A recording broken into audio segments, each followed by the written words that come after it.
This is a sports catastrophe production.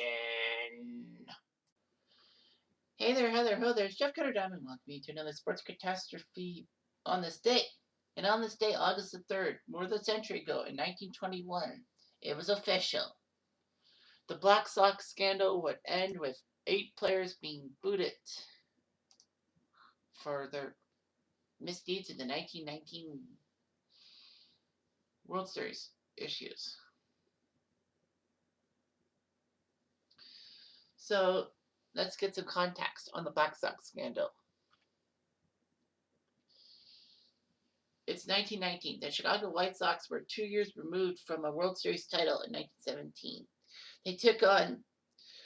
They were the best team in the American League. They would take on the Cincinnati Reds in the 1919 World Series. Unfortunately, there were a lot of issues with the White Sox. One was Charles Comiskey was disliked of the players and was resented for being a miser and all that. He had a reputation for underpaying his players. And baseball had its reserve clause, which means any player who refused to or accept a contract was prohibited from playing baseball or any other professional team under the heading of organized baseball. Players could not change teams without permission from their current team, and without a union, the players had no bargaining power.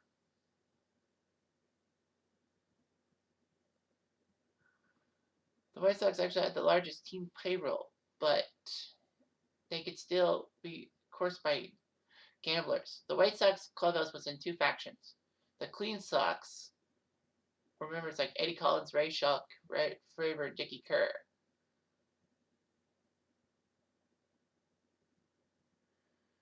And the others were the Black Sox, the guys who were upset with being mistreated by Comiskey. There were 8 White Sox players to meet.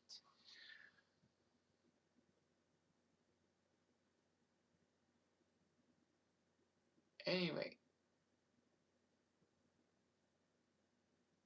the 8 players would meet and talk about it just before the World Series was to start against the Reds. Game 1 started on October 1st, 1919, and there were rumors that most gamblers that the series was fixed, and then the money was bet to Cincy.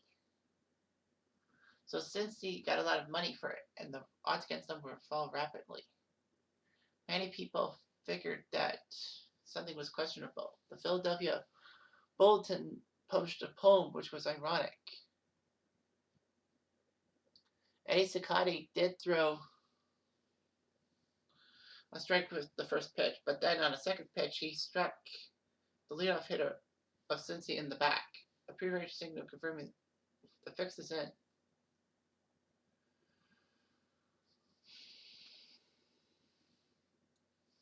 The problem was that the White Sox, it was a best of 9 series, so you had to win 5, and the White Sox would lose 5 games to 3.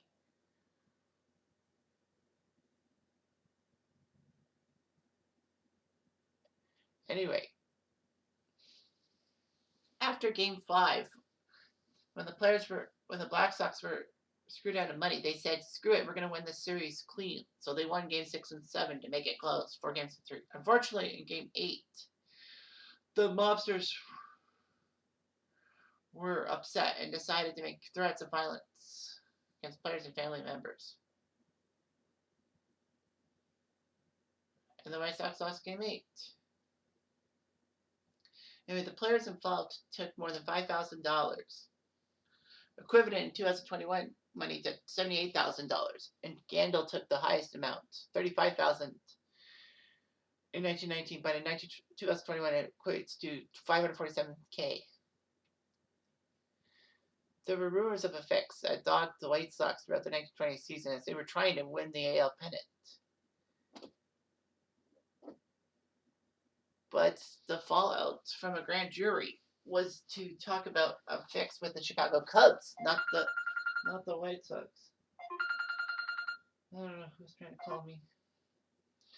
Someone's saying, "Oh, you've got a problem, Cutter." Sure, whatever. Anyway. Cicotti confessed to his participation. So anyway, a grand jury would investigate. Sakati confessed to his participation September 20th, 1920, to the grand jury. The White Sox were in a tie for first with Cleveland. Chicago went out to win all 3 games and hope for Cleveland to stumble. But with the season being on the line, Comiskey suspended the White Sox still in the majors. Although Chick Gandil was playing semi-pro ball, he had no choice but to suspend them.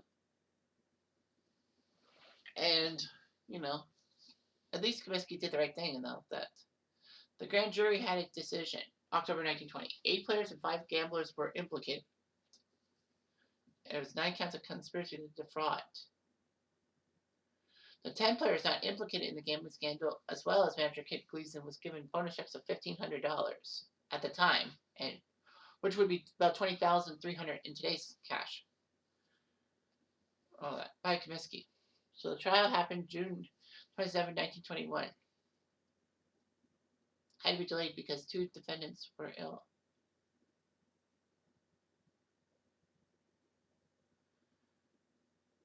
However, before the trial, key evidence went missing from the Cook County courthouse, including the signed confessions of Sakati and Jackson, who had to recant their confessions. And then years later, the missing confessions actually reappeared in the possession of Comiskey's lawyer, which kind of gets a suspicion that Comiskey may have taken them because he didn't want his players to be guilty. Something like that.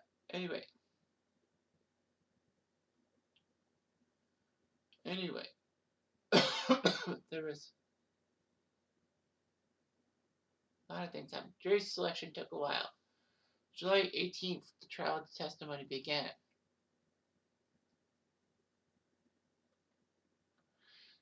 Comiskey was called to the stand and was so agitated with questions being posed by the defense that he was the witness chair and shook his fist at the defendant's counsel. But the next day, there would be a problem. July 1921, when Burns took the stand and admitted that members of the White Sox had fixed the 1918 World Series. Burns turned on Rothstein, testified that Sakati had threatened to throw the ball clear out of the park if needed to lose a game. The case went to the jury. After testimony and evidence on July 28th, the jury deliberated for 3 hours and said not guilty on all charges for all the accused players. It was amazing and all of that.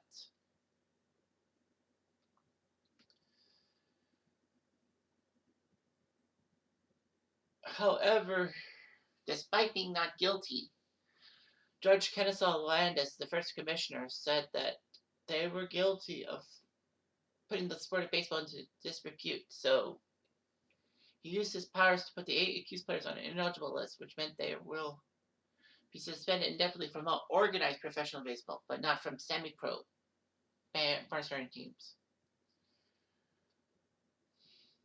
Commissioner Landis would issue his own verdict.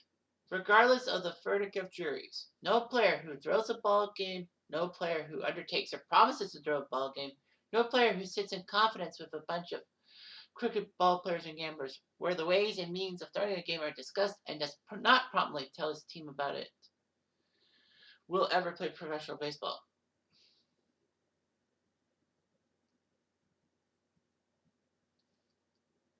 So, anyway,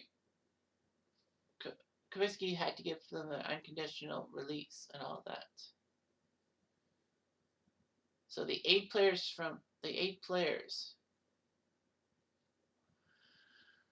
who were banned. Chick Gandil at first base. He was the main man and all that. He was the leader. In 1956, when in a Sports Illustrated article, he said he expressed remorse for the scheme, but wrote that the players had actually abandoned it when it became apparent they were going to be watched closely. And Gandil said that the players' errors were a result of fear that they were being watched. Sure. Eddie Sakati, star pitcher for the Black Sox. He admitted involvement in the fix. He was banned. Happy Felsch, center fielder. Fred McMullen, utility infielder. He would not have been involved in this if he didn't overhear the conversations by the other players. And he was a team scout. Swede Reisberg was the muscle of the playing group. He went 2 for 25 in the World Series. Lefty Williams, who went 0-3 with a 6.63 ERA. Only one other pitcher, George Frazier, FRAZIER, in 1981 for the Yankees, lost 3 games in the World Series. Williams lost game 8, but because they went to best of 7 as of 1922 for the World Series, then basically it's hard to lose 3 games. But you could be a reliever and lose 3 games. Joe Gadion of the St. Louis Browns was also banned, the second baseman. He placed bets since he learned of the fix. All that. It was banned for life. But 2 bans were controversial at the time. Buck Weaver was the first one. He attended the initial meetings and he didn't go in on the fix. He knew about it. And basically Landon said men associated with crooks and gamblers could expect no leniency. Weaver tried to apply for reinstatement with many baseball commissioners until he died, but he failed. And of course, there's Shoeless Joe Jackson. He confessed to have accepted $5,000 from the gamblers.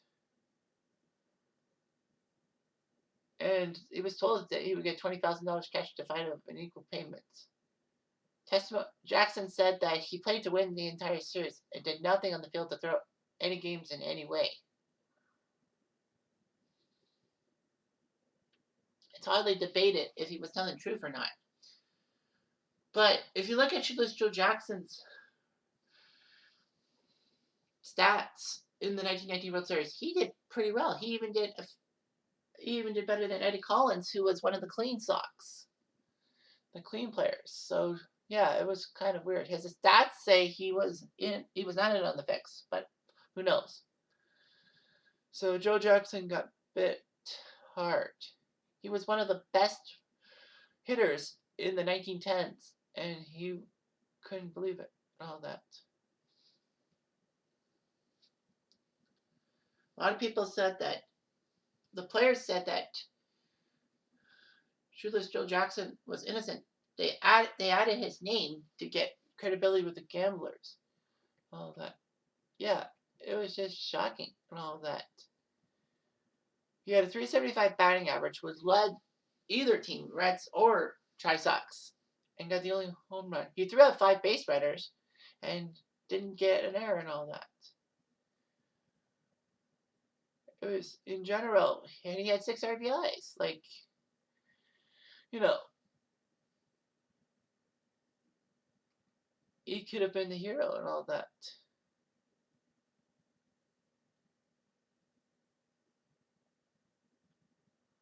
So anyway, the White Sox would not do too well.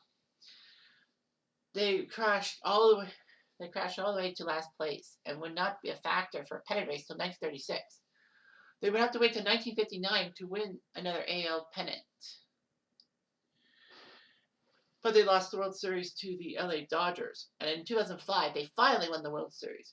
What people forget about that 2005 World Series was that the White Sox had a 88-year drought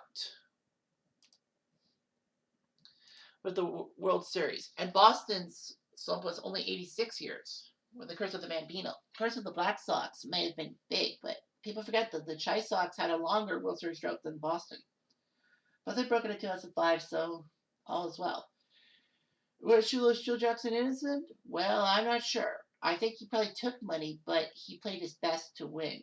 I think in a sense that, the other players figured Shoeless Joe was going to go through with it. Shoeless Joe couldn't go through with it, but everyone else played their part in the fix. So, obviously, even if Shoeless Joe Jackson was good in that series, the others weren't. And that's the story. Tell. Many players have been banned from baseball because of gambling and all that, especially Pete Rose. But let it be said that you can't do that. And the thing is, at the time, with the Times, it was the fact that, baseball was more prone to it because of the paying the money and all that. Gamblers were around. They still are kind of around today, but not as prominently. And with the advent of TV and radio, it made the it made gambling fixes a whole lot harder to hide because there'd be more media to hold you responsible, and that's the truth. Anyway, I'm Jeff Diamond. I do.